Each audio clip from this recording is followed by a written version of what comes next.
नमस्कार दोस्तों and welcome to our channel. कैसे हैं आप सब? उम्मीद है सब अच्छे होंगे। तो आज हम स्टार्ट करेंगे मौर्य वंश। हमने हमारी भारत का जो प्राचीन इतिहास है यानी कि ancient history of India start कर रखी है।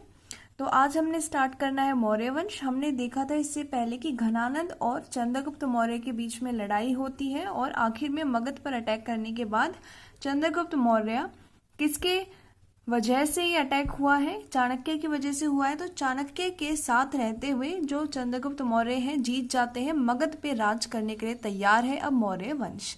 तो मौर्य वंश चलेगा 323 बीसी से लेकर के 185 बीसी तक। और मौर्य वंश के संस्थापक के रूप में देखा जाता है चंद्रगुप्त मौर्य को, क्योंकि इन्होंने ही स्टार्ट किया है मौर्य वंश।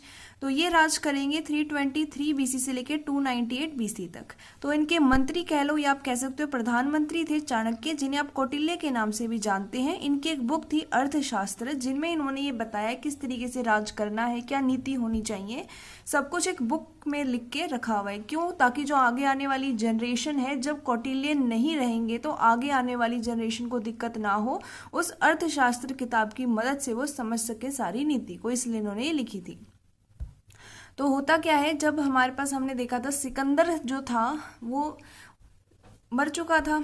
323 बीसी में वापस जाते टाइम सिकंदर की मृत्यु हो गई थी। तो उसका ही एक क्या था, एक सेनापति था, सिकंदर का सेनापति, उसका नाम था सेल्यूकस।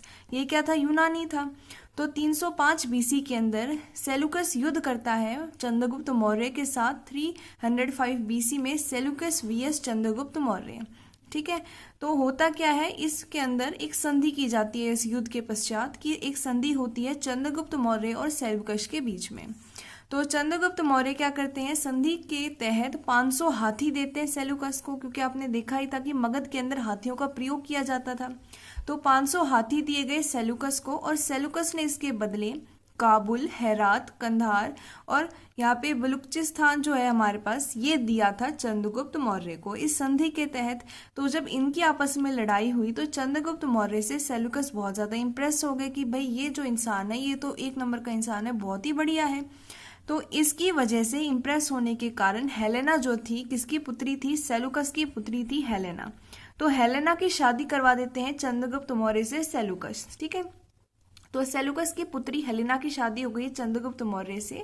तो हेलेना के साथ ही क्या होता है, एक वहां से यूनानी आता है जिसका नाम है मेगास्थनीज। क्या इसका नाम मेगास्थनीज है? और इसकी बुक काफी बार क्वेश्चन में पूछी जाती है कि मेगास्थनीज ने बुक कौन सी लिखी है? इंडीज। तो इंडीज बुक किसने लिखी है? मेगास्थनीज ने लिखी है। बहुत इंपॉर्टेंट क्वेश्चन यहाँ से बन जाता है। इसके बाद एक यहाँ पे ये भी था कि अर्थशास्त्र किताब किसने लिखी है? कौटिल्य भी आ सकता है ऑप्शन में, और चाणक्य भी आ सकता है। तो होता क्या है, दोनों की शादी हो जाती है, बहुत ही खुश रहते हैं दोनों, बहुत ही खुशी खुशी सब कुछ चल रहा होता है। तो ज्यादा देर हमने देखा ही, जैसे फिल्म के अंदर क्या होता है, विलन एंट्री मारता ही मारता है, वैसे बुरा समय भी आता ही आता है। तो अब होगा क्या आगे वो देखते हैं।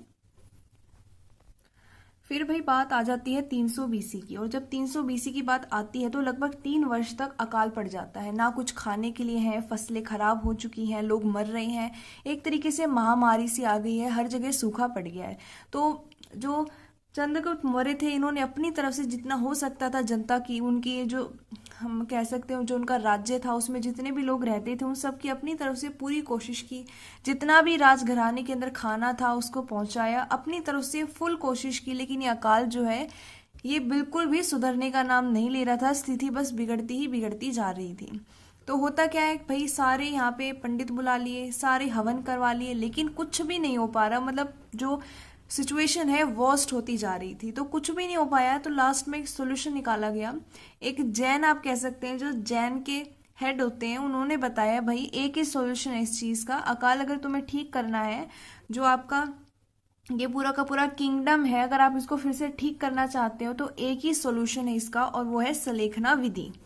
अब सलेखना विधि अपनाया जाएगा किसके द्वारा? चंद्रगुप्त मौर्य के। तो पता भी होना चाहिए ना क्या है सलेखना विधि। तो सलेखना विधि क्या है कि बिना खाए पिए प्राण को त्यागना है। ऐसा नहीं अचानक से ही चंद्रगुप्त मौर्य जी के आगे से सारा खाना छीन लिया और बोला भाई हम तो अब तुम्हें खाना ही नहीं देंगे, ऐसा नहीं होता। इसके अंदर खुद ही इंसान जो इस विधि को अपनाता है, धीरे धीरे धीरे धीरे करके डे बाय डे वो क्या करता है, अपना खाना खुद ही कम करता रहता है, और एक समय ऐसा आ जाता है कि उसकी मृत्यु हो जाती है बिना खाए पिए। ऐसा होता है, ठीक है। जैसे समाधि ले ली है, दूर चले गए हैं और वहां पे जाके धीरे धीरे इन्होंने खाना खाना कम कर दिया है, पानी पीना कम कर दिया है, जिसके कारण इनका जो शरीर है कमजोर पड़ जाएगा और खुद ही क्या हो जाएगी, उनकी मृत्यु हो जाएगी, यानी वह प्राण त्याग देंगे। ये है ये पूरी सलेखना विधि, और ये एक जैन नीति है, जैन रीति रिवाज है, ठीक है। तो होता क्या है, 298 बीसी के अंदर जो चंद्रगुप्त मौर्य हैं, अब कोई सॉल्यूशन नहीं दिखता। देखो भाई, अपनी प्रजा से, अपने किंगडम से, आने वाली अपनी पीढ़ियों से, ये ऐसा कोई नहीं चाहेगा ना कि जो मेरी आगे आने वाली जनरेशन है वो भुखमरी में मरे, वो अकाल से पीड़ित रहे। तो अपनी जनरेशन के लिए, अपने पूरे किंगडम के लिए, अपनी प्रजा के लिए, जो चंद्रगुप्त मौर्य इतने बड़े यहाँ पे शासक रहे हैं, तो इन्होंने क्या किया, सलेखना विधि अपनाई और कर्नाटक में जाके चले गए, कर्नाटक में चले गए और वहां पे इन्होंने सलेखना विधि अपनाई। धीरे धीरे खाना जो है वो छोड़ते गए, पीना छोड़ते गए और प्राण अपने त्याग दिए। तो 298 बीसी तक इनका राज माना जाता है। इस समय इनकी मृत्यु हो जाती है, कर्नाटका में होती है।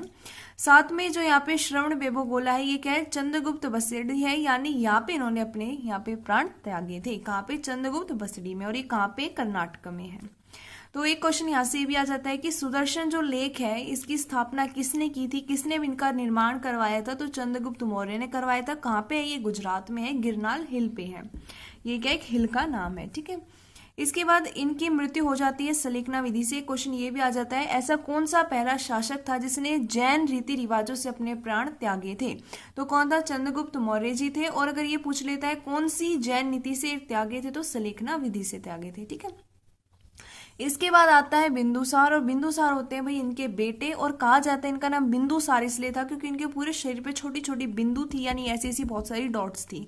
और वो क्यों थी, ऐसा माना जाता है कि जब ये अपनी माँ के पेट में थे, तब से ही लेकर इनको धीरे धीरे करके इनकी माँ को जो मीठा जहर होता है वो दिया जाता था, जिसके कारण आगे इनको कोई जहर देके मार ना सके। इसी कारण जब ये पैदा हुए तो इनके शरीर पे छोटे छोटे काले काले धब्बे थे, इसी कारण इनका नाम बिंदुसार पड़ गया। इनको बिंदुसारा भी कहते हैं, बिंदुसार भी कहते हैं। तो इन्होंने 298 बीसी से लेके 273 बीसी तक राज किया है। इनके प्रधानमंत्री भी चाणक्य रहे थे, यानी कौटिल्य, उसके बाद खलाकट रहे, और लास्ट जो यहाँ पे रहे थे इनके मंत्री वो थे राधा गुप्त, ठीक है। और इनके नाम पड़े थे अमित्रघात। इनका नाम अमित्रघात इसीलिए पड़ा था क्योंकि ये शत्रुओं का विनाश करते थे, शत्रुओं का विनाश करना यानी अमित्रघात, ठीक है। तो एक कहाँ से क्वेश्चन आता है कि अमित्रघात किसे कहा जाता था, तो बिंदुसार को कहा जाता था। फिर इनके 101 बच्चे हुए थे, और माना जाता है कि 101 जो बच्चे हैं, यहाँ पे जिन बच्चों की बात की जा रही है, हो सकता है कोई इनकी बेटी भी हुई हो, डॉटर भी हुई, तो यहाँ पे 101 जो बच्चों की बात हो रही है, ये सारे पुत्र थे। तो इनमें से जो सबसे बड़ा पुत्र था उसका नाम था सुसीम, और जो सबसे छोटा पुत्र था उसका नाम था, यहाँ पे ये 100वां है, अशोक। अशोक का जो छोटा भाई था वो 101वां था, जिसका नाम है तिश, और वो सबसे छोटा इनका पुत्र था। तो ये क्वेश्चन भी आता है, तक्षशिला विद्रोह किस शासक के काल में हुआ था, तो बिंदुसार के टाइम तक्षशिला विद्रोह, बहुत बड़ा विद्रोह हुआ था। तक्षशिला कहाँ पे, अगर अभी के हिसाब से देखो तो रावलपिंडी पाकिस्तान के पास ये था, ठीक है। तो यहाँ से दो क्वेश्चन बन गए हैं कि अमित्रघात किसे कहते थे, बिंदुसार को कहते थे। तक्षशिला का विद्रोह किस शासक के समय हुआ था, बिंदुसार के समय हुआ था।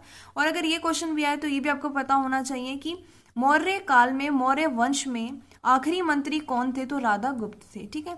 तो यहाँ से हमारे पास जो अशोक सम्राट आप सुनते हैं, इनकी मेन कहानी यहाँ से शुरू होगी। मैं भी आपको जस्ट बताती हूँ, ठीक है। तो अशोक क्या थे, 100वें पुत्र थे।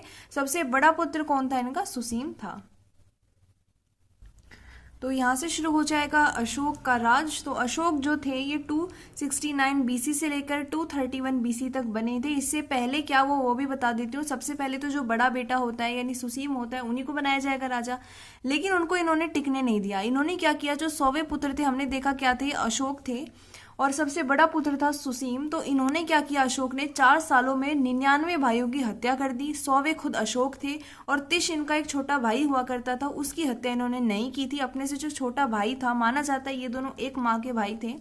और बाकी जो है, अब हम क्या जानते हैं ना, हिस्ट्री है भाई, ये तो जो लिखा गया हम वो पढ़ रहे हैं। तो जो तिश है, खुद का इनका छोटा भाई था, इनकी मृत्यु इन्होंने नहीं की थी। और 100वें पुत्र अशोक थे। इनसे पहले जितने भी 99 भाई थे इनके, इन्होंने 4 सालों में ही इन सब की हत्या कर दी थी। और ये इसी की वजह से ये कलंक लग चुका था इन पे कि इन्होंने अपने ही परिवार में अपने ही भाइयों की इतनी हत्या कर दी, वो भी सिर्फ 4 सालों के अंदर।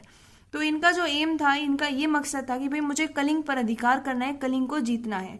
और कलिंग के राजा हुआ करते थे नंदराज।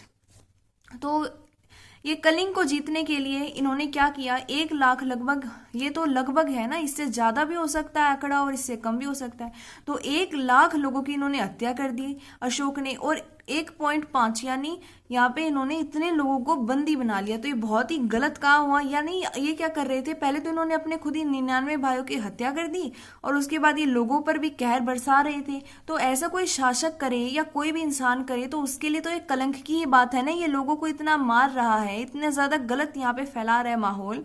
तो इन्होंने 1 लाख लोगों की हत्या कर दी, चारों ओर बस हाहाकार फैल गया, बस दुख ही दुख था हर तरफ, इतने लोगों को बंदी भी बना लिया गया। तो ऐसे करते करते ये लोगों को मारते हुए, लाश बिछाते हुए, मतलब कहीं सड़ रही है लाशें, इतना बुरा हाल कर दिया इन्होंने। तो ये जब धीरे धीरे से चलते हैं तो इनको एक इंसान मिलते हैं जो थे उपगुप्त, और ये कौन थे, बौद्ध भिक्षु थे। तो अब ये बौद्ध भिक्षु थे, ये इनको समझाते हैं कि भाई ये देखो तुमने क्या किया है, और ये लेके जाते हैं हर जगह कि ये देखो लाश सड़ रही है, इनको दफनाने वाला कोई नहीं है, इनको जलाने वाला कोई नहीं है, बच्चे रो रहे हैं, तुम किसी के मम्मी पापा को मार रहे हो, किसी के बच्चों को मार रहे हो, घर वालों को एक दूसरे से अलग कर रहे हो, देख लो तुमने क्या किया है। और जो भी अशोक ने किया, उनकी आंखों देखी, उनको सब दिखाया गया कि भाई ये तुमने किया है। और ऐसा पूरा हाल देखकर, इतनी सैडनेस देखकर जो अशोक थे भाई बहुत ज्यादा भावुक हो जाते हैं और ये ठान लेते हैं कि अब मैं कोई युद्ध नहीं करूंगा, किसी की कोई हत्या नहीं करूंगा। तो इन्होंने धम्म नीति अपनाई। तो पहले शासक जिन्होंने धम्म नीति अपनाई अशोक माने जाएंगे। इन्होंने यह नीति अपनाई कि मैं सब अब सुख शांति से ही जीऊंगा, किसी को नहीं छेड़ूंगा, किसी को नहीं जाके यहाँ पे युद्ध करूंगा, किसी की हत्या नहीं करूंगा, किसी को बंदी नहीं बनाऊंगा, सिर्फ अच्छाई पर ही मैं अब चलूंगा। ठीक है। तो जो अभिलेख पहले लिखे जाते थे जैसे बोगज कोई अभिलेख, इन सब से प्रभावित होके इन्होंने भी ये तय किया कि मैं भी अपने अभिलेखों को लिखवाऊंगा। तो इन्होंने स्तंभ लेख लिखवाए, इन्होंने गुहा लेख लिखवाए, शिला लेख लिखवाए। इन पे क्या करते भाई, बुरी बुरी बातें तो लिखवाएंगे नहीं, जगह जगह पिलर से बना दिए और ये उनपे अच्छी बातें लिखवाते थे, जैसे कि किसी का दिल नहीं दुखाना है, किसी को बुरा नहीं बोलना है, ये अच्छी अच्छी बातें उनपे लिखा करते ताकि लोग उनको पढ़ें और अपने जीवन में धम्म नीति को अपनाएं।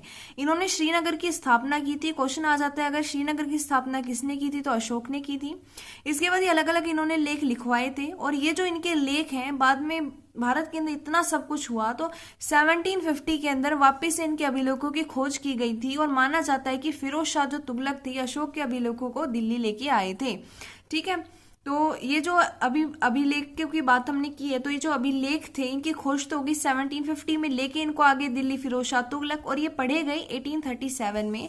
जिसने पढ़ा माना जाता है कि जेम्स फ्रिसिप ने इनको पढ़ा था और लिपि इसकी पाई गई अफगानिस्तान के हिसाब से अरमाइका, पाकिस्तान के खरोष्टी और भारत की ब्रह्मी, ये इनकी लिपि पाई गई। और जिस भाषा में ये अभिलेख पाए गए हैं वो भाषा अगर पूछ लेते हैं कि आप, कई बार आता है ये क्वेश्चन, ठीक है, अगर पूछ लेंगे जो अशोक के अभिलेख मिले हैं वह किस भाषा पर आधारित है, तो या तो ऑप्शन में आपको पाली दिखाई देगा या प्राकृतिक दिखाई देगा।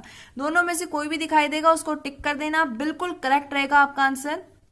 तो जितने भी मेन हमारे पास मौर्य वंश के यहाँ पे शासक थे वो हमने पढ़ लिए। एक चीज ये पता होनी चाहिए कि लास्ट जो शासक था वो कौन था, वो बृहदर्थ मौर्य थे और इनकी हत्या पुष्य मित्र ने, जो इनके सेनापति थे, इन्होंने ही कर दी थी। एक चीज ये पता होनी चाहिए कि लास्ट कौन थे, बृहदर्थ मौर्य थे। ठीक है। और देखो भाई, अब आप कह दोगे भाई हमें कैसे पता इन्होंने धम्म नीति अपनाई भी थी या नहीं अपनाई थी, तो हम कैसे मान ले ऐसा हुआ था या नहीं हुआ था। तो इतने सारे पिलर मिले हैं, इतनी सारी ये जो चीजें मिली हैं, साथ में इनको पढ़ा गया है। तो ये जो पिलर हैं, ऐसा नहीं कि किसी पिलर पे अलग मैसेज है, किसी पे अलग है, सभी पिलरों पे सेम मैसेज था। इसी वजह से आर्कोलॉजिकल जो यहाँ पे सोर्सेज मिले हैं वो बहुत ही तगड़ी अपनी नींव रखते हैं, तब जाके उन पर यकीन किया जाता है और हमें हिस्ट्री यहाँ पे दिखाई जाती है। तो यहाँ पे हमारा मौर्य समाज जो है भाई वो समाप्त हो चुका है। इसके बाद माना जाता है एक शंगु जो हमारे पास वंश आया था, लेकिन मैं आपको वही पढ़ाऊंगी जो आपके लिए मोस्ट इंपॉर्टेंट है। लास्ट में जब ये सारा कंप्लीट हो जाएगा, मोस्ट इंपॉर्टेंट, लास्ट में हम एक वीडियो लेके आएंगे जिसके अंदर पूरी कंप्लीट एंशिएंट हिस्ट्री लेके आएंगे। अगर थोड़ी बहुत एक्स्ट्रा चीजें जो इधर उधर से हैं वो भी जो पूछी जा चुकी हैं, जो इतनी ज्यादा इंपॉर्टेंट नहीं है, वो भी उसके अंदर अच्छे से कवर हो जाएंगे। लेकिन अभी जितना पढ़ा रही हूँ उसको अच्छे से रिवाइज करो, मोस्ट इंपॉर्टेंट ये वीडियोज हैं। तो इतना ही आज के लिए, धन्यवाद। नेक्स्ट वीडियो में मिलेंगे, तब तक के लिए बाय बाय।